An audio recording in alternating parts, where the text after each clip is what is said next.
All right, so implicit differentiation, another day. So today I want to focus on the second derivative and equation of normal lines. So to start, second derivative. Remember, to find the second derivative, we find the first derivative first, and then we find the derivative of that. So we find the derivative of the derivative. We're going to go back to our old friend, the circle, x squared plus y squared for our first example. If I ask you to find the derivative of that, well, we have 2x is the derivative of x squared. Derivative of y squared gives our 2y. And recall, we're going to put that dy dx with any time that we take the derivative of a y. Derivative of 16, that's a constant, going to give us 0. We're going to go ahead and solve for that dy dx. And lo and behold, as in all circles, we get that negative x over y for our first derivative. For our second derivative, our notation, we're going to do d squared y over dx squared again. That's the second derivative of y with respect to x. Here I have negative x divided by y, so I have a quotient rule. Quotient rule tells me low derivative of the top, which is negative 1, minus high, so the derivative of negative x, and then d low derivative of y. Derivative of y is 1, but remember we took the derivative of y, so it's dy dx. Notice we did not put a dy dx with the first y because we didn't take the derivative of y. We took the derivative of that numerator or that x value. So we don't need a dy dx with this term. Here we took the derivative of a y, so we had to put the dy dx divided by the denominator squared. Again, we're not putting a dy dx because we did not take the derivative of the denominator. Now we can go ahead and clean this up. We have negative y plus x dy dx over y squared. And some of us might say, hey, we're done. But we're not. We know something about dy dx. Dy dx is negative x over y. So we can replace that dy dx with negative x over y. So it's going to look like negative y plus x times negative x over y divided by y squared.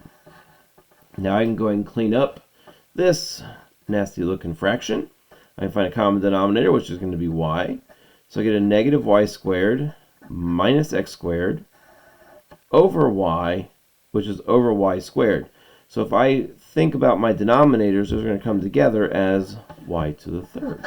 And that's going to be my second derivative. So d squared y over dx squared. We got another example here to throw at you. We're going to find the second derivative of xy equals 3x plus 2y. Again, we have x times y, so we have a product rule. Product rule is 1d2, so x dy dx. To that, we're going to add y, or 2d1. Done that a few times, so hopefully that looks somewhat familiar to us. Derivative of 3x is 3, derivative of 2y is 2, dy dx. Notice we have 2 dy dx's, so we're going to bring those together, and we'll throw this y over with the 3. Some of you can also go ahead and factor out that dy dx. I'm going to step it out for us just a little bit. So we get negative 2 dy dx is going to equal 3 minus y. Go ahead and factor out a dy dx. So dy dx times x minus 2 is going to equal 3 minus y.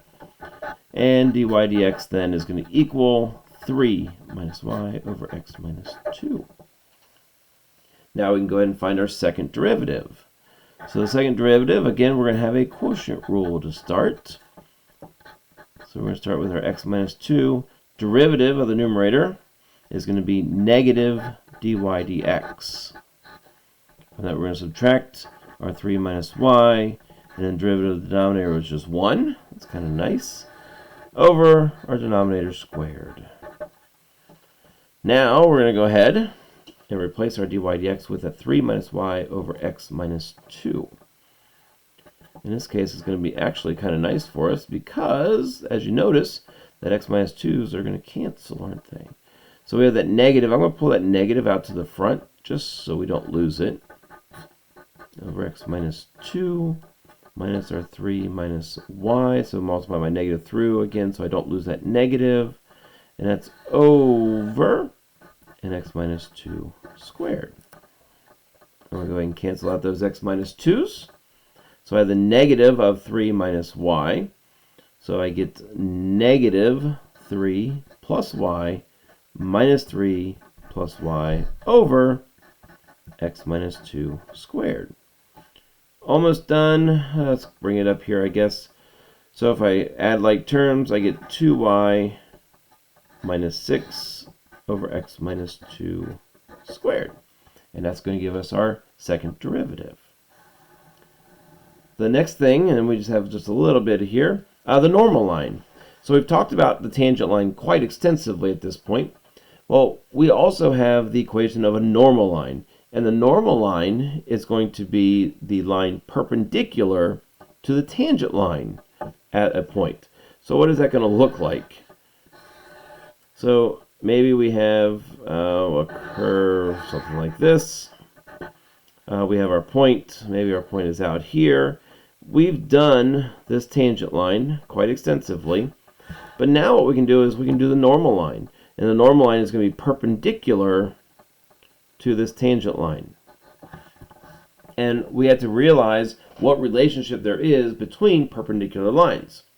So perpendicular lines, the slopes, I can't spell today, slopes have negative reciprocals, or are negative reciprocals of each other. So if I know the slope of one line is, say, maybe this slope was 1/2, I don't know, then we know the slope of the normal line is going to be the negative reciprocal of that. So negative reciprocal of 1/2, we flip that over, we get 2 over 1, and we take the negative of it. So the slope of the normal line would be negative 2. So here's what we're going to ask you to do. We're going to ask you to find the equation of the normal line of the function x squared plus y squared equals 16 at the point 2 and then 2 radical 3. So the first thing we're going to have to do is find the slope of this. The slope is going to come from our derivative. So we have 2x plus derivative of y squared is 2y dy dx.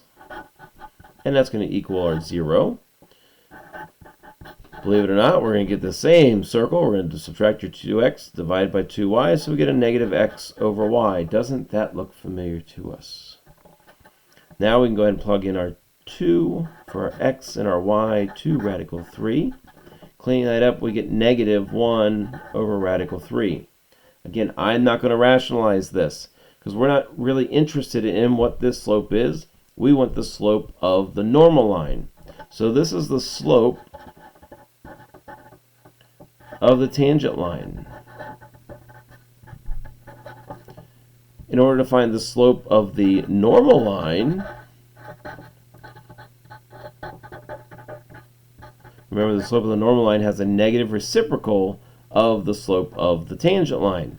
So the slope of that is going to be, reciprocating that, we get radical 3. Taking the negative of it, we get a positive radical 3.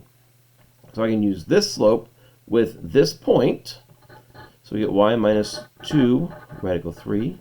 It's going to equal radical 3 times x minus 2. And that's going to give us the slope, or the equation of the normal line.